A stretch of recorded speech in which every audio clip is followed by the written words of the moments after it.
ladies and gentlemen, we're moving on to a performance that I promise is going to be a memorable one. We all know that music has the power to heal, it has the power to uplift and take us closer to the divine. Now, across cultures and centuries, it has been a bridge between the human and the spiritual, a force that soothes our souls, and stirs deep, deep emotions. Tonight, we explore a transformative power of music with three exceptional and young artists who are choosing tradition, innovating with it, and bringing deep devotion to their craft as well. Kindly put your hands together for the wonderful Mahesh Raghavan, a composer known for blending Indian classical music with modern electronic sounds. Mahesh, can we please have you on stage? A very, very warm welcome to you. Also inviting Nirali Kartik, a soulful classical vocalist who brings the purity of the ragas to life, as you will see. A very warm welcome to Nirali as well. And I also would like to invite Mehtab Niazi, a sitarist and vocalist carrying forward a rich musical lineage. A very warm welcome to Mehtab Niazi as well. And we have to extend an even louder applause for our moderator for this session, the veteran journalist and presenter, Veer Sangui. Kindly join us on stage, sir.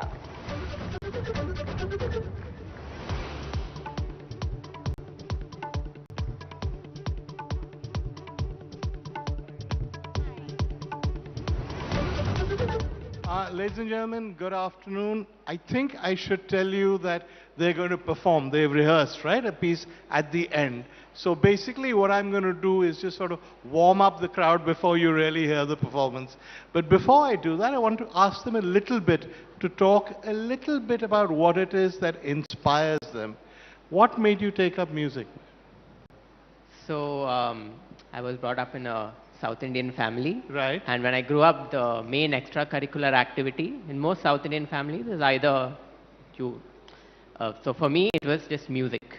That was any kind of music or music? Classical music. So Okay. I grew up learning Carnatic music. My aunt, Mrs. Indra Krishnan, was my first guru, and I started when I was 3. So Oh, really? At that time, But you started what, singing, performing at 3? So I learned Carnatic music and the keyboards. Okay. I learned at that age, at 3? Yeah, so like there was a keyboard at home and I learned how to play by ear, and my parents were really encouraging. Yeah. So they were like, when I was very young, they were like, okay, this boy has to do music. So when did you know it was going to become a career? There was no certain point, it was like a journey. But did you always know music would be your life, or there was no eureka moment? There was really no, because it was something, even in school, I always grew up saying, okay, this is the guy who plays the keyboard, you know? Oh, really? So you were known as that? Yeah. So I was always interested in music, and it was just like a part of my life since a very young age. And now look, you made a career out of it. Yes. What could make one happier than doing something they love for a living, no? Exactly. If you're doing what you love for a living, you don't work a single day of your life. Exactly, yeah. Okay. Yeah. Let me ask you, Nirali, you're now like this huge star, we see you in ads, etc. But how did it all begin for you? So unlike Mahesh, I don't come from a musical family. I come from a hardcore Guju family, and business is the way of life. Brought and the up only in, conversation Brought up in Bombay? in Ahmedabad. Okay. So luckily for me, my mom was a music lover. She is a music lover, and she encouraged me to take up music. And in the start, she decided I want my child to become a classical musician. She decided it for me. Thankfully, mine and her dreams matched. And I just love that she dreamt for me, and I'm able to walk this path. So in Ahmedabad, was there much scope as a young girl to do classical music? Not at all. There was That not was even my a point, single no? music college. It was bhav ketlo and that kind of stuff. Exactly. Yeah. The only table conversations were Shu Khabar, Su Samachar, share market, all of that. Itle puchu shu, Yes, yes. But so how still, did it happen? Still, luckily, at that time the scenario was changing, and now it's so much more different. There are many musical colleges. There are a lot of Gujaratis who are taking up music. So I think that's a big cultural shift that has happened in Gujarat. Is there like a single famous Gujarati classical musician? Pandit Omkarnath Thakur, to name just one, but he was a great legend. And? And I would like to reach there. I'm on my way, I'm All sure. right. Okay, thank you. And for you, was it part of your tradition, part of your ambitions? Well, honestly, coming from a family of musician, I'm the sixth generation representative. I was about to of say this. that. So it's in your blood in a way, no? Sorry, It's in your blood in a sense. somehow. So Somehow. you always knew you'd take up the family tradition? I mean, when I started learning, I was told to play with the sitar, not to play it. It was like a toy-sized sitar, and it was never a plan as such, because at the age, at that point of time where I started playing sitar, I didn't know what choice means.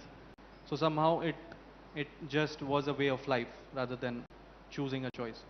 You think in retrospect, if you'd had a choice, you'd have still chosen this? I mean, as I grew older, I realized that the only thing that I am good in is music. So somehow I But felt- how do you know? You didn't try anything else. I mean, I tried sports, I studied, That's okay. The studies no good or? not that good. Okay. But music I don't know brilliant. if I should say this here No, or no, not. but music brilliant. Yeah. So there was Yeah. there was an absolute tendency. Yeah. Yeah. Okay. You guys realized then? Did you realize when you were young that you could make a living out of music? Well, I really didn't. So I play music on the iPad. When I was young, I didn't even know what an iPad was. It eventually just happened, but I was always interested in music. And even my education, my bachelor's is in audio engineering and my master's is in music technology. So I worked towards a musical career. So I've heard that you play music on the iPad Yeah. and all of that. How did that happen? I don't know that many people who do So that. initially I bought the iPad to play games, Okay, like everybody else. like everybody else. Yeah. But then, as I was studying music technology, I realized that there's not really, for Indian classical music, there wasn't really an avenue to use synthesizers to play Indian classical music. Because even when I was playing the piano, you couldn't achieve a meend or a gamak or something like that on a piano. So I discovered this app called GeoShred 10 years ago. It was built for Western music. And I discovered that you could actually move and slide between notes on the iPad. For people who are not musicians, explain what that means. So- Slide between notes. Okay, so let's say you have a keyboard. You have so many different keys, right? Yeah. And each key represents a certain frequency. And Okay. if you play a note and if you play the note right next to it, there's a difference in frequency. Okay. When you slide between the notes, you are able to access all of the frequencies in between. Like when you bend a rubber band, I you get can, that. yes. So that's what I was able to do. And in Indian music, if you're playing, if you want to achieve all of the little ornamentations, that is a necessary feature, and that's not present in a keyboard or a piano. But with this app, I was able to do it, so I decided to develop a technique to play Indian music on this by myself. So I was going to ask you that. Are you the first person to do this? Yeah, I You think- probably are, Yeah, no? yeah. So it's just a technique I've been working on. I think he's being modest. He is the first person. You are the first person, right? So Yes. you've gone where no man has been before in a way, right? Yeah, it's been a very interesting journey, and it's still a work in progress, but it's a very enjoyable thing that I do. So you talked about audio technology and you're a music producer as well. Yes. Do you think Indian classical benefits from better audio technology, or you feel there's not much it can contribute? Of course. so- Producing, stuff like that. Yeah, so I'm also a music producer. So the thing is, Indian classical music, both of them will agree, is one of the most complex forms of music in the world, and The most complex one, right? the most Complex complex. of all, Yes, yeah. of course. Yeah. And the potential is, there are infinite possibilities, and my endeavor is to just, explore those possibilities and see how much I can push it using technology. So that's And you are pushing it, right? It's well, working. That's what I believe. Yeah. Do you feel, coming from 6 generations of classical musicians, do you feel that technology can enhance the experience, or do you feel that what your great-great-great-grandfather did really can't be bettered? I mean, yes, it helps tremendously. Indian classical music used to be only in the form of Haveli Sangeet and Mehfil sort Yeah. of gatherings, but now it has moved to auditoriums and even bigger stadiums and venues like that. So it has drastically changed the scope of Yeah. people enjoying the music of us. Also, the recording technique surely should make a difference, no? Absolutely, absolutely. Yeah. I remember interviewing Ravi Shankar years and years ago, and in the 1960s, he'd done a series of not classical, but sort of jazz, classical duets with Bud Shank, the flautist. And he said he thought the sound on those records, because they were all done in America, made so much difference. It was so much better, the sound of anything he'd done in India. So it does make some difference. Right? It does. I guess when you're recording, I can speak about sitar. When you're recording sitar in a studio, that last resonance which comes out of your instrument can only be recorded now because we have those kind of microphones and technologies. So it's a win-win situation now. You're the expert, so you think the sitar will sound better now with technology? Because most of us, we will not get lucky enough to hear him live, but we'll always have his recordings and stuff like that. So you think the technology enhances the experience, even with as ancient an instrument as the sitar or the sarod or something? So today we are living in an age where we are actually able to record something, and we are actually able to perform for audiences of 1,000, 1,500 years, like people. So imagine 100 years before, amplification wasn't really a thing. Sure. So because of that, how it started, a lot more people were able to listen at the same time. And now because of the recording technology, which has gotten better over the years, the clarity of recordings has also gotten better. Now, before we had, you have tapes, before that you had wax cylinders, and now you have high definition wave and MP3s. So the quality of recordings, you can hear, as he said, you can hear every single thing, and you can do whatever you want with it. So you're not one of those people who thinks that analog preserves the warmth better than digital. That is subjective. So I'm asking you what you believe. So everything has a place, but the thing is, analog. I'm a fully digital person. That's why I'm asking you. So, so right now, what I'm trying to do is I'm trying to get the analog feel in a digital way. So what is the analog feel? You're conceding that there is a difference. Yeah. So basically, there's the whole thing. Like, things used to sound better back in the day. So when you record on an analog, so you record on a tape, or you record on say a wax cylinder, whatever you want to record on, there is a certain aspect of sound that adds. So the tape hiss, the warmth of the tape machine. Today in the digital world, everything is super clear. What you hear is what you get. But also, the argument would be cold and clinical. Is that valid? Yeah. It does exist, but at the end of the day, it's also about what you want the audience to hear. So, and you want them to hear cold and clinical or warm? It's somewhere in between. All right, okay, you've answered that very well. How much difference does all this make to a singer? Because you're a singer and a performer, right? So how much difference does all this technology and all that make? Yes, so when we talk about technology, it's a very broad term for music. Okay. And I think the one thing that's going to completely shift the music and how we listen and how we experience music is the AI. Yeah. Because if I record something in my voice, and AI can completely replace it with Ed Sheeran's voice, with Lata ji's voice. Yep. We've been seeing a lot of videos going viral. So as you mentioned, being cold, I mean, it's something that I have sung, but it's been replaced by AI, and it's already happening. A lot of songs you will hear, you may probably not be able to know whether it's AI or it's actually composed. Because it's all permutation and combination, and AI has all the data of all the great songs. So if you say that, hey, AI, I want a great hit song for 2025, and it's very much possible that it can do that. And we have been kind of experimenting with that, and we're doing something. But it's a that. good thing that you can sort of replace your voice with Lata Mangeshkar, or it's a bad thing? It's not a bad thing for sure, because when internet came, that was exactly the feeling, right? That internet is going to corrupt us and too much of things happening over here. I see AI as a great tool as of now, and even if it's there, if it's doing things, I know it cannot put soul into it. Soul comes from the person. Yeah. So we were talking when your kind of music, the way in which it's recorded, the way in which it's mic'd, the way in which it's amplified are often crucial in this day and age. So yes, sitars will, I think, sound better with the advantage of technology when recorded. But do you think AI and all that will make any difference to you?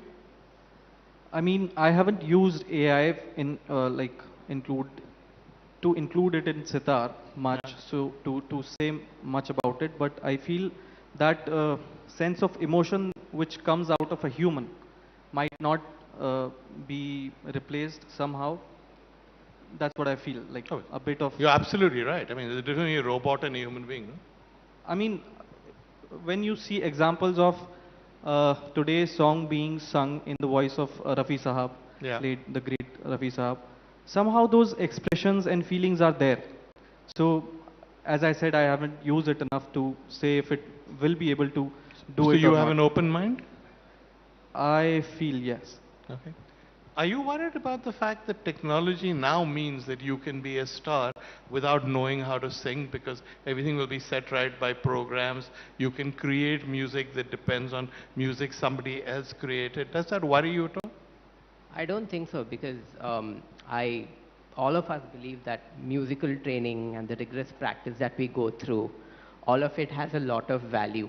And at the bottom line, I don't think any of us will pay money to see a robot perform on stage. All of us want to see a band. Agreed. Yeah, well, you could argue we're doing that already with boy bands and the like, but never mind, go on, yeah. Yeah, but you don't think that the warmth, the essential intimacy of a man performing or a woman performing for an audience, now with the sort of bridge of technology, something has changed in that? So, so I can say for myself, so I use it as a tool. I don't use it to replace myself. It's a Well, tool. you'd be out of a job if you did, but I think, but generally people can use it to replace you, no? You see, like it depends on what you want to do. Yeah. If you want to do something that's cliche, because AI at the end of the day learns from data. It has Yeah, to. It absolutely. cannot create something. It needs a data set to learn from. Yeah. And whatever it creates is based on somebody else's idea, and that is a human idea, correct? At the end of the day, kind Okay, of. all right. You can argue with that. Okay, we've taken this as far. What do you enjoy? Do you enjoy the performing part of it, or do you enjoy listening to recordings of your own music? I love performing. The Yeah. stage is my home. I'm the most alive on stage. And you're, of course, from a long tradition of people who perform for live audiences, right? I mean, you cannot match anything with the live performance. Going on stage, getting ready to go on stage, and doing the sound check and the entire experience, it's unmatched. Going there to play for your audience and to see those smiles on the faces of your audience and getting the standing ovation. This is something that can never be, I mean, replaced by anything. Yeah. For me personally. And you would agree with that, I hope. Yes, I love to perform for an audience as well. Okay. So you know why I've come here, because I'm setting you up because you've got to perform now. So please go ahead, take it away. Thank you.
So our thanks to ABP Network for putting all of us three together. This is the first time we are on stage together. And music is magic.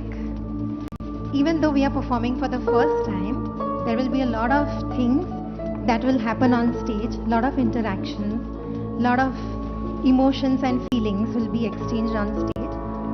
And the theme of this piece is healing through music. Shanti.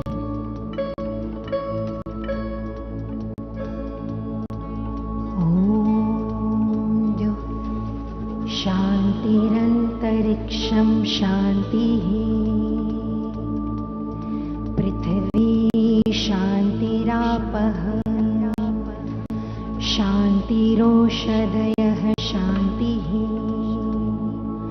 Vanaspatayah Shantirvishve Devah Shantirbrahma Shantihi Sarva Shantihi Shantireva Shantihi Sama Shantirevi.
How fabulous was that? That was amazing.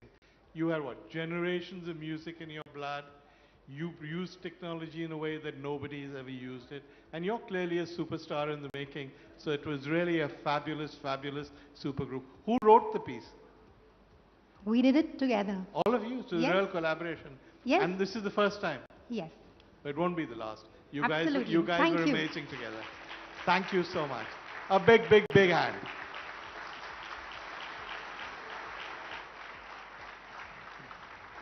Thank you so much to these wonderful young musicians who've taken the roots of Indian tradition of our classical sounds and given them such a new edge, cool, vibey feel, haven't they? So let's hear it once more for our wonderful, wonderful musicians, Mahesh, Raghavan, Nirali, Kartik and Mehtab, Niazi. We're looking forward to more such pieces from this kind of collaboration, but we now would like to invite on stage Rupali Fernandez, CRO, ABP Network, to please join us and felicitate our lovely musicians. Rochita Day, Director, Shri Leathers, I request you to please join us on stage as well. And I also would invite Supriya Fale, VP, APML Limited, to join us on stage and celebrate these young musicians that are taking Indian music to the world.